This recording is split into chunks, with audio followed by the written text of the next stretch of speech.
August 28, 2025 Telangana மாநிலம் வாராங்கல் மேலாப்பூர் நெடுஞ்சாலைக்கு பக்கத்தில் இருக்கிற ஒரு புதருக்குள்ள ஒரு பெண்ணின் சடலம் இருப்பதா அங்கே இருக்கிற லோக்கல் மக்கள் மூலியமா போலீஸாருக்கு தகவல் வருது.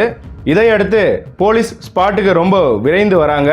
அப்படி வந்த போலீஸாருக்கு அந்த உடலை பார்க்கும்போது மிகவுமே ஆச்சரியமூட்டும் வகையில் இருந்துச்சு, அதிர்ச்சியாகவும் இருந்துச்சு. அது எதனால அப்படின்னு பார்க்கும்போது அந்த உடல் முழுக்க மஞ்சளாக இருந்துச்சு. அது மட்டும் இல்லாமல் எலுமிச்சை பழம், குங்குமம், அது மட்டும் இல்லாமல் ஆணிகள் சுற்றி அடிக்கப்பட்டிருந்தது.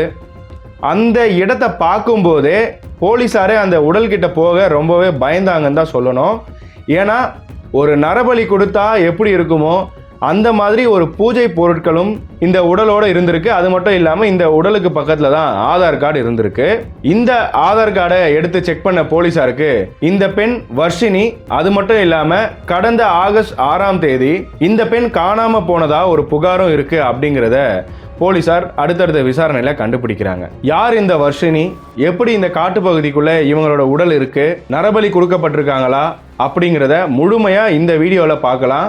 வீடியோவை ஸ்கிப் பண்ணாம முழுசா பாருங்க. டிகோட் நேயர்களுக்கு எனது அன்பு வணக்கங்கள். நான் உங்கள் ஜோதி பாபு.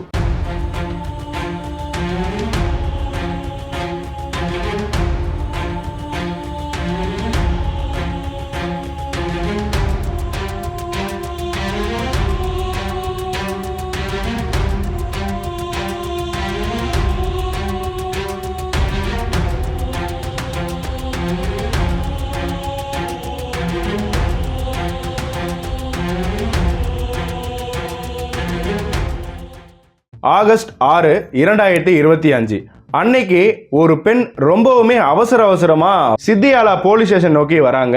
அவங்க ஒரு கம்ப்ளைண்ட் ஆனது ரெஜிஸ்டர் பண்ணதா வந்திருக்காங்க. என்ன கம்ப்ளைண்ட் அப்படின்னு பார்க்கும்போது தன்னோட மகள் 2 வெளியே போனாங்க, அவங்க இன்னும் வீடு திரும்பவே இல்லை அப்படிங்கிற ஒரு கம்ப்ளைண்ட் தான் ரெஜிஸ்டர் பண்ணுறதுக்காக வந்திருக்காங்க. மிகவும் பரபரப்பாக இருந்த காரணத்தினால போலீஸ் உடனே, ஏன்னா காணாமல் போய் 4 நாள் ஆயிடுச்சு அப்படிங்கிற ரீசன்னால போலீஸ் உடனே புகார் எடுத்துக்கிறாங்க. ஸோ இதை பற்றின விசாரணையும் ஆரம்பிக்கிறாங்க. இந்த நிலையில தான் நான் இன்ட்ரோல சொன்ன மாதிரி இந்த உடலானது கிடைக்குது. நரபலி கொடுத்தது போல தான் அந்த செட்டப் பார்க்கும்போது இருந்துச்சு. அதனால அப்படி இருக்குமோ அப்படிங்கிற ஒரு கோணத்திலையுமே விசாரிச்சிருக்காங்க.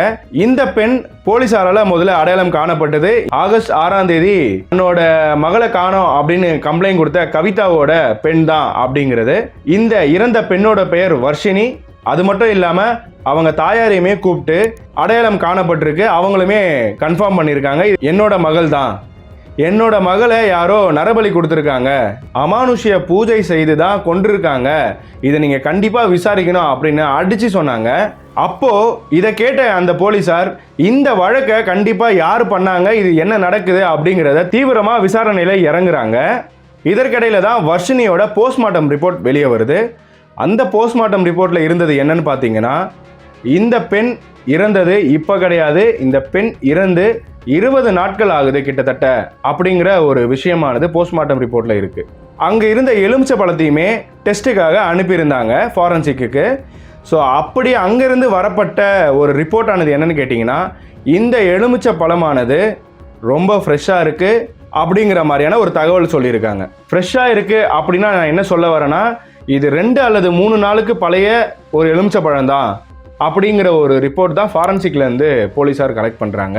இந்த போஸ்ட்மார்ட்டம் ரிப்போர்ட்டையும் ஃபாரன்சிக் ரிப்போர்ட்டையும் பார்த்த போலீஸாருக்கு மிகப்பெரிய சந்தேகம் எழுது.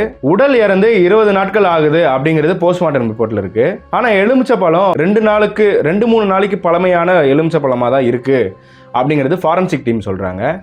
இது எப்படி சிங்கே ஆகலையே, ரொம்ப சந்தேகமா இருக்கே அப்படின்னு யோசிச்சுட்டு இருக்கிற இந்த டைம்ல இந்த புகாரின் அடிப்படையில விசாரணை செஞ்சிட்டு இருக்கும்போது வர்ஷினியோட தாயார்னு சொல்லப்படுற இந்த கவிதா மேல போலீசாருக்கு கவனம் திரும்புது. ஏன்னு கேட்டோம் அப்படின்னா, அவங்க இருக்கிற தோரணை அப்படி இருக்கு, அதாவது அவங்க ரொம்ப கேஷுவலா இருக்காங்க அப்படிங்கறத போலீஸ் சந்தேகிக்கிறாங்க. கண்டிப்பா போலீஸ் இன்வெஸ்டிகேஷன் ஒன்று ஸ்டார்ட் பண்ணிட்டாங்க அப்படின்னா எல்லோரும் மேலேயுமே சந்தேகப்படுவது சாதாரணம் தான். அப்போதான் குற்றவாளியை கண்டுபிடிக்க முடியும். இங்க என்னடா இது பெத்த தாய் மேலேயே சந்தேகப்படுறீங்களே அப்படின்னு நீங்க இந்த நேரம் வரை யோசிச்சிருக்கீங்க அப்படின்னா அதை முற்றிலுமா அழிச்சிருங்க.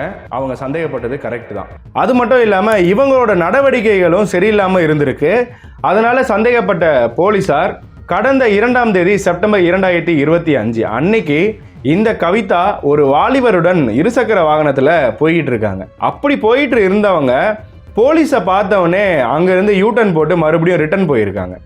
இதை பார்த்து மிகவுமே சந்தேகம் அடைஞ்ச போலீஸ் அவங்கள மடக்கி பிடிக்கிறாங்க, விசாரணை வளையத்துக்குள்ளே கொண்டு வராங்க. அந்த விசாரணையின் போது இவங்க சொன்ன கன்ஃபெஷனை கேட்டு இந்த போலீஸார் எல்லோருமே அதிர்ச்சியின் உச்சத்துக்கே போனாங்க அப்படின்னு தான் சொல்லணும். அப்படிப்பட்ட ஒரு கொடுமையான விஷயம்தான் இந்த வர்ஷினி பெண்ணுக்கு நடந்திருக்கு. அப்படி இவங்க இந்த கன்ஃபெஷன்ல என்ன சொன்னாங்க அப்படிங்கிறத பார்ப்போம்.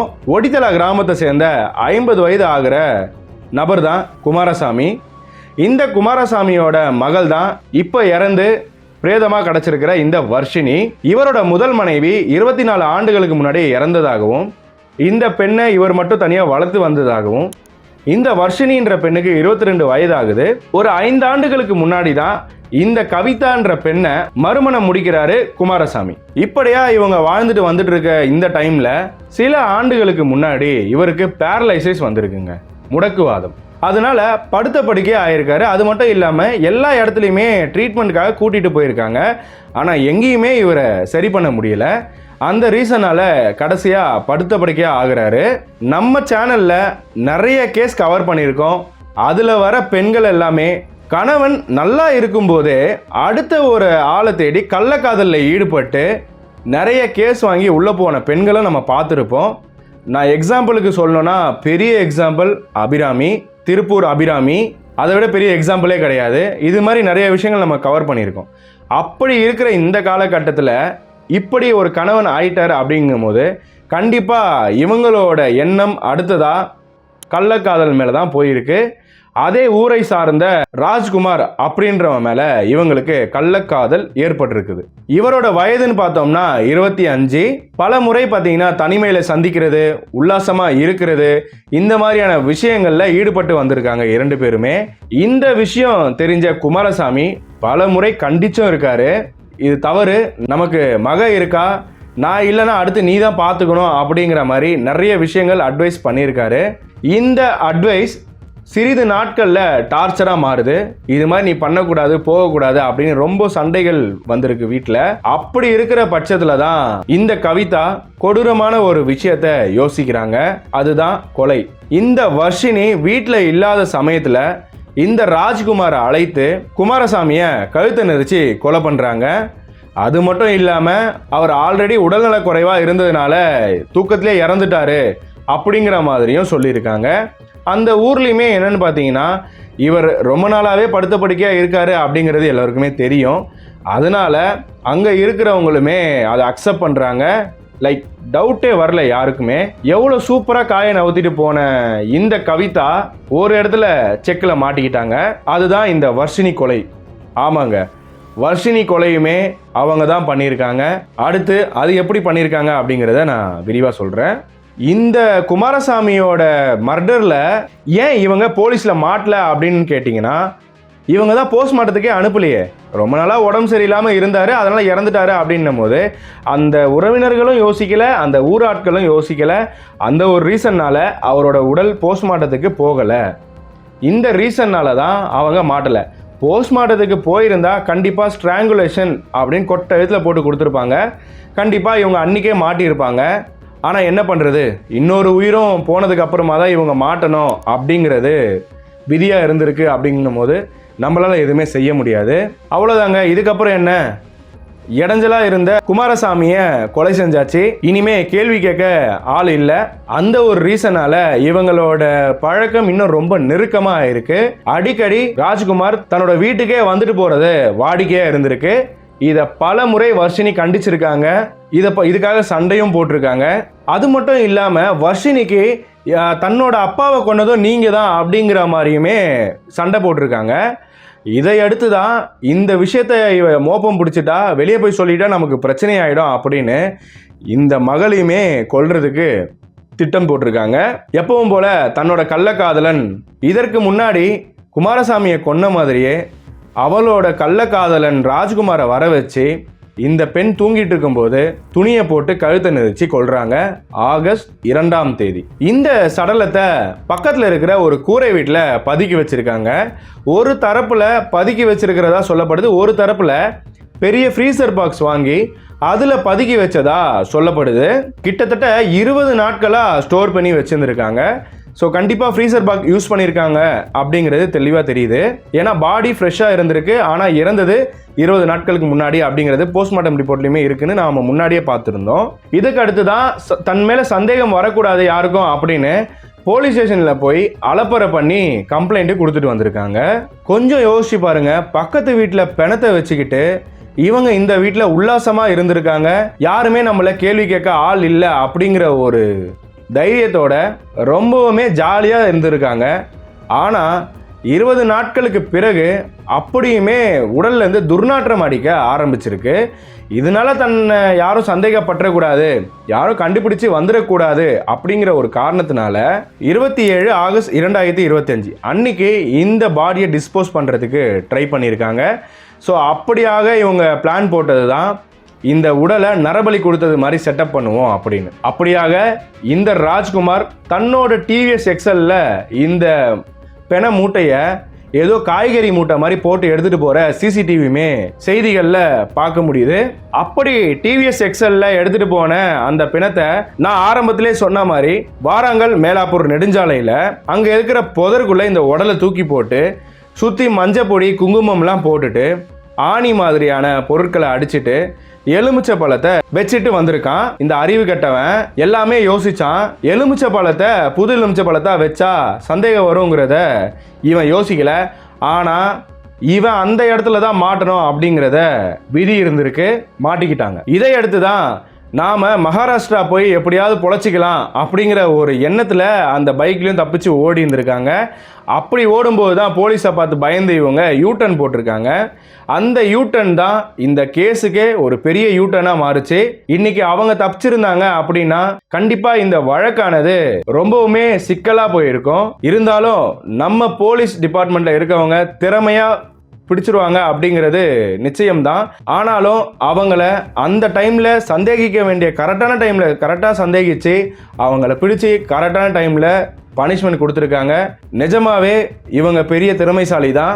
இந்த வீடியோ மூலியமா அந்த போலீஸாருக்கு ஒரு ஹேட்ஸ் ஆஃப். இந்த கன்ஃபெஷன் முடிவில் தான் இவங்க 2 பேரையுமே அரெஸ்ட் பண்றாங்க. அரெஸ்ட் பண்ணதுக்கு அப்புறமா சிறையிலையும் அடைக்கிறாங்க. சுதந்திர பறவையா ஆகணும் அப்படின்னு நினைச்ச இந்த கள்ளக்காதல் ஜோடி சுதந்திரமே இனிமே உங்க வாழ்க்கையில கிடையாது அப்படிங்கிற மாதிரி இந்த போலீஸார் பதிலடி கொடுத்துருக்காங்க. இந்த வழக்குல இருந்து நாம யோசிக்க வேண்டிய விஷயங்கள் என்னன்னு பார்த்தோம்னா, இந்த பெண்ணுக்கு எப்போ தன் தாய் மேல டவுட் வந்துச்சோ அப்போவே கண்டிப்பா போலீஸ் ஸ்டேஷன்ல ஒரு கம்ப்ளைண்ட் ரைஸ் பண்ணியிருக்கணும். நாம நிறைய ஷோக்கள் பார்த்துருக்கோம், சொல்வதெல்லாம் உண்மை. அதில் கூட பார்த்தீங்கன்னா ஒரு பெண் தன்னோட தாய் தந்தை கொலை செய்து பிணங்களை புதைச்சிருக்காங்க அப்படிங்கிற தைரியமாக வந்து வெளியே சொன்னாங்க. அதுபோல் இவங்க இன்னொரு உதவியை நாடி கண்டிப்பாக வெளியே வந்து சொல்லியிருக்கலாம். பாவம் 22 வயது பெண், பாவம் அந்த பொண்ணுக்கு அந்த அளவுக்கு மெச்சூரிட்டி இல்லாமல் இருந்திருக்கு. அது மட்டும் இல்லாமல் தன்னோட அப்பா அவளுக்காகவே இத்தனை ஆண்டுகள் வாழ்ந்து இப்போ ரீசெண்டாக தான் கல்யாணமே முடிச்சிருக்காரு அப்படிங்கிறப்ப அந்த பெண்ணுக்கு ரொம்பவுமே ஒரு பெரிய பாசம் இருந்திருக்கும் அப்பா மேலே. அப்படி இருக்கிற பட்சத்தில் தன் அப்பாவை கொண்டுட்டாங்க அப்படிங்கிறப்ப ரொம்பவுமே ஆதங்கம் கண்டிப்பாக வரதான் செய்யும். இந்த ஆதங்கம் ஒரு பக்கம் அப்படின்னு சொன்னாலும் இன்னொரு பக்கம் இந்த கவிதா இன்னொருத்தன் கூட உல்லாசமாக இருக்கிறத பார்க்கும்போது கண்டிப்பாக இந்த பெண்ணுக்கு கோபம் வர்றது நியாயம்தான். ஆனால் அந்த ஆதங்கத்தை இவங்க கரெக்டான நேரத்தில் கரெக்டான இடத்துல யூஸ் பண்ணியிருந்தாங்க அப்படின்னா இன்னைக்கு இவங்க உயிர் தப்பி இருக்கலாம். ஆனால் பாவம் ரொம்ப கொடூரமான முறையில் இறந்துருக்காங்க அப்படிங்கிறது கவலைக்குரிய ஒரு விஷயம்தான். எப்பயுமே ஒருத்தன் தப்பு செஞ்சுருக்கான் அப்படிங்கிற சந்தேகம் உங்களுக்கு வந்தாலே நீங்கள் அதுக்கான இன்வெஸ்டிகேஷனை தனியாக பண்ணுங்கள். 2-3 விஷயங்கள் தான் அதுலேயே அவங்க கன்ஃபார்ம் ஆகுறாங்க. 50% கன்ஃபார்ம் ஆனால் கூட நீங்கள் அவங்க மேலே தாராளமாக புகார் அளித்து அவங்கள விசாரணைக்குள்ளே கொண்டு வரலாம். இதில் நீங்கள் யோசிக்கவே வேண்டாம். என்னைக்கு ஹஸ்பண்ட் இறந்துட்டாரு அப்படிங்கிறப்ப கொஞ்சம் கூட கவலையே இல்லாமல் இன்னொருத்தங்க கூட சுற்றிக்கிட்டோம், இன்னொருத்தங்க கூட உல்லாசமாக இருந்துக்கிட்டோம், இன்னொருத்தங்க கூட தொடர்பில் இருக்கிறா அப்படின்னா அவள் கண்டிப்பாக பண்ணியிருக்கிறதுக்கு வாய்ப்பு இருக்குது அப்படிங்கிற ஒரு கோணத்தில் இந்த பெண் யோசித்து மெச்சூரிட்டியாக வெளியே கம்ப்ளைண்ட் கொடுத்துருக்கலாம். ஆனால் நடந்துருச்சு, நம்ம இதை மறுபடியும் பேச முடியாது. இருந்தாலுமே அந்த கர்மா இவங்களை விடலை, தண்டனை வாங்கி கொடுத்துருச்சு. சுதந்திர பறவைகள் இப்ப கூண்டு பறவைகளா ஆயிட்டாங்க. ஸோ கர்மா யாரையும் விடாது அப்படிங்கிறது இந்த வழக்குல இருந்து கண்டிப்பா நமக்கு தெரிய வருது. இன்னொரு பெரிய விஷயம் என்னன்னு கேட்டீங்கன்னா, ஒருத்தவங்க தப்பு பண்ணியிருக்காங்க அப்படின்னா அவங்க கிட்ட நீங்க நேரா கேட்கறதுமே தப்பு தான். அவங்க அலர்ட் ஆயிடுவாங்க. அது மட்டும் இல்லாம இவங்க வாய் அடைக்க என்ன பண்ணலாம் அப்படிங்கிறது தான் கண்டிப்பா அவங்க யோசிப்பாங்க. அவங்க யோசனை முழு நேரமும் இதை பற்றி தான் இருக்கும். ஏன்னா நீங்க ஒரு இடைஞ்சலா இருப்பீங்க, யாருக்குமே தெரியல இவன் ஒருத்தர் மட்டும் கேட்டுட்டு இருக்காங்க அப்படிங்கிறப்ப அது எல்லாருமே நாளைக்கு பேச ஆரம்பிச்சிருவாங்க அப்படிங்கிற ஒரு தாட் இன்னைக்கு இந்த வர்ஷினியோட கொலைக்கு ஒரு காரணமா இருந்திருக்கு. யார் பண்ணியிருந்தாலும், எதுக்காக பண்ணியிருந்தாலும், எப்படி பண்ணியிருந்தாலும் குற்றம் குற்றம் தான். அந்த தண்டனையை கண்டிப்பா அனுபவிப்பாங்க, கண்டிப்பா சிக்குவாங்க அப்படிங்கிறது இந்த வழக்குல இருந்து நாம தெரிஞ்சுக்கலாம். என்னதான் யோசிச்சு பண்ணாலும் பெர்ஃபெக்ட் கிரைம் அப்படிங்கிறது கண்டிப்பா கிடையாது. இதை நான் எல்லா வீடியோலையும் சொல்லிட்டு வரேன், இனிமேலும் சொல்லுவேன். அது நிரூபணம் ஆகிக்கிட்டே தான் இருக்கு. அதனால கிரைம் ஒன்று பண்ணணும் நீங்கள் முடிவு எடுத்துட்டீங்கன்னா தாராளமாக தண்டனைக்கும் ரெடியாகவே இருந்துக்கிட்டு பண்ணுங்க. தப்பிக்கணும்னு மட்டும் நினைக்காதீங்க, வாய்ப்பே கிடையாது. அதுக்கு முடிஞ்ச அளவுக்கு தவறு செய்யாதீங்க. தவறு செய்யணும் அப்படின்னா ஓப்பனாக சொல்லிட்டு நீங்கள் தனியாக எக்கேடு கட்டு ஒழிங்க, அது தேவையே கிடையாது.